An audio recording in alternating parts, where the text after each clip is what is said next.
Well, wait, whatever number you get to, there's going to be controversy. There's going to be disagreement. Paul, in certain precincts of the state of Alabama, there is, some dissatisfaction with the system that we saw. Yeah, Jeremy, I think you're right. And there are a few precincts in Alabama. I'm not even sure they're part of the United States, but they do call in the Finebaum show, so I hear from them.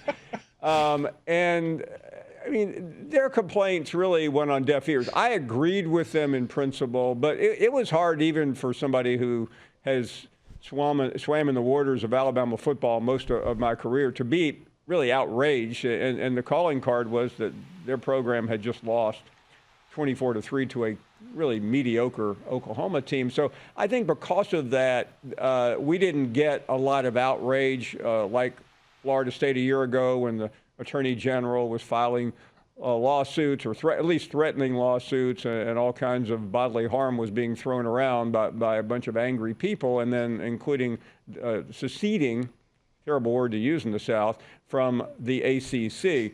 But ultimately, where we are is a situation that was done fairly hastily, Jeremy. I think that they'll tweak it. Exactly how and when is somewhat under review. But you have one angry commissioner specifically, the man who represents the SEC. So if he wants change, he will likely get change. But it's better than it could have been. Remember, Tony Pate, the Big Ten commissioner, was at one time in negotiations with Greg Sankey as his drafting partner, wanting an automatic number one seed for either the SEC or the Big Ten in 4 automatic qualifiers. So I think we did better than that. Yeah, I think that what's important to think about is what Josh said about how the negotiations got us to this point. They also built this model when there were 5 power conferences and everything was a little bit more balanced. I mean, if Oregon comes into this thing from the Pac-12 and Texas is in the Big 12, we don't really have that same seeding issue because everyone's more bunched up and balanced near the top. And I think when you see some of the imbalances or the issues that become problems now, it's in part because you have these mega conferences and a lot of brands. And that's why if you get 3 versus 4 teams in from the SEC, it's disappointing because you have a lot of mouths to feed.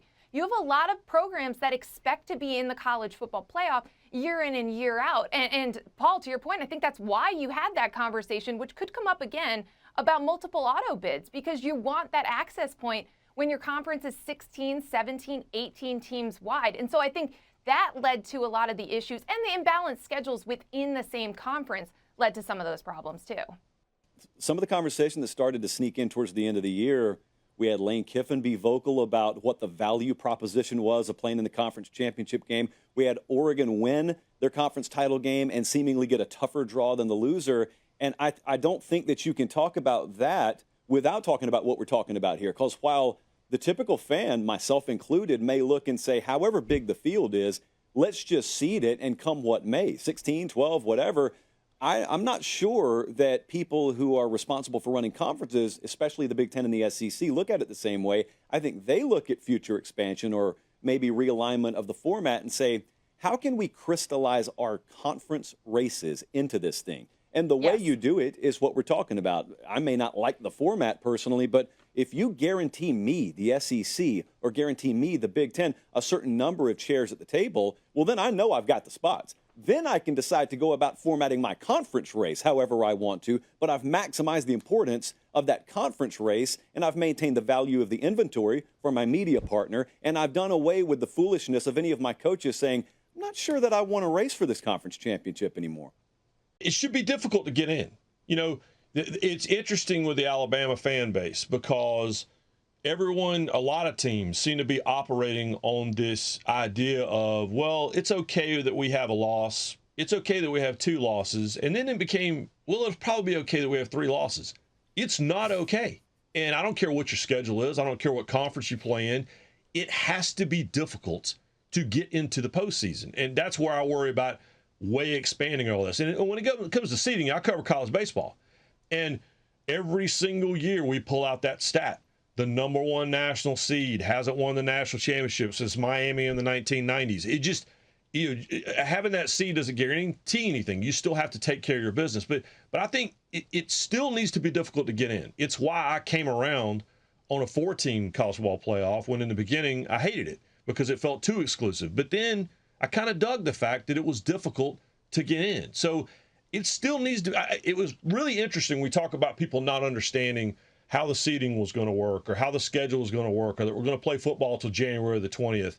But what they really didn't understand was you still need to win all your games. You know, if you win all your games, it'll take care of itself. And if you lose 3, just because you are who you think you are, that doesn't guarantee you a spot in the playoff. This is not the National Hockey League. Is it really important to get it exactly right, though? Aren't the controversies and what we get to talk about for the last couple of weeks, isn't that part of the fun, Paul? Well, it's part of my job, so yes, it is part of the fun. Right. Yeah, I mean, again, not to give away the secret to the kingdom here, but there's nothing quite like angry Alabama fans. I think books, 30 for 30s, and Dead Trees can attest to that. But the point is, that's really what makes college football different. It is the messiness. You don't have that in the NFL. The NFL has fantastic rivalries. They're legendary, but there's nothing quite like an angry group of college football fans. And I think the angriest I've ever seen was last year.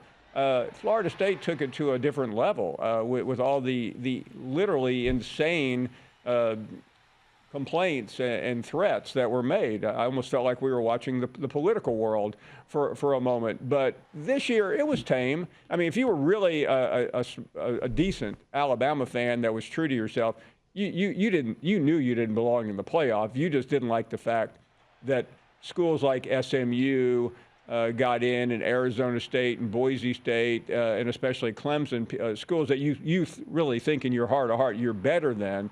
But Jeremy, controversy is always what sells in college football. Many fiefdoms have been created. Josh can attest to it, and I've already alluded to my career. So, yes, we want more of that. I don't think anyone's being chased away from the sport because of the playoff format. The playoff format rubs some people the wrong way. I'm with Ryan. I actually didn't mind when it was contracted down to 4. Only because I knew I was in the minority, but I love the maximization of importance on games. Ohio State loses to Michigan in that format, it's the end of the world. Now they go into the playoff, which is okay. But even if I'm turned off by that, I'm not stopping watching college football because of that.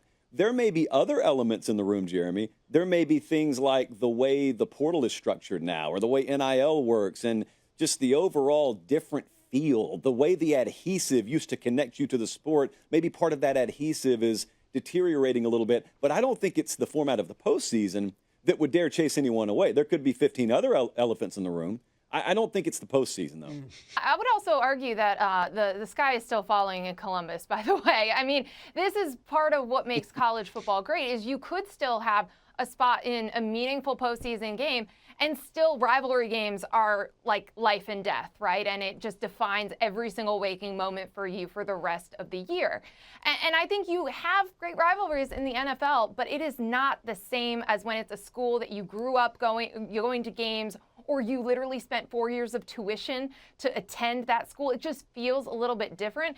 And I think because of the messiness, because for a long time a national champion was decided by polls and decided you could claim a national champion, like that's always been part of this sport. And I personally would even argue that the person that gets to toast a Pop-Tart in a football-shaped toaster trophy is part of also what makes this sport what it is. It doesn't take itself too seriously in some areas, and then it takes itself a little bit too seriously in some of these arguments.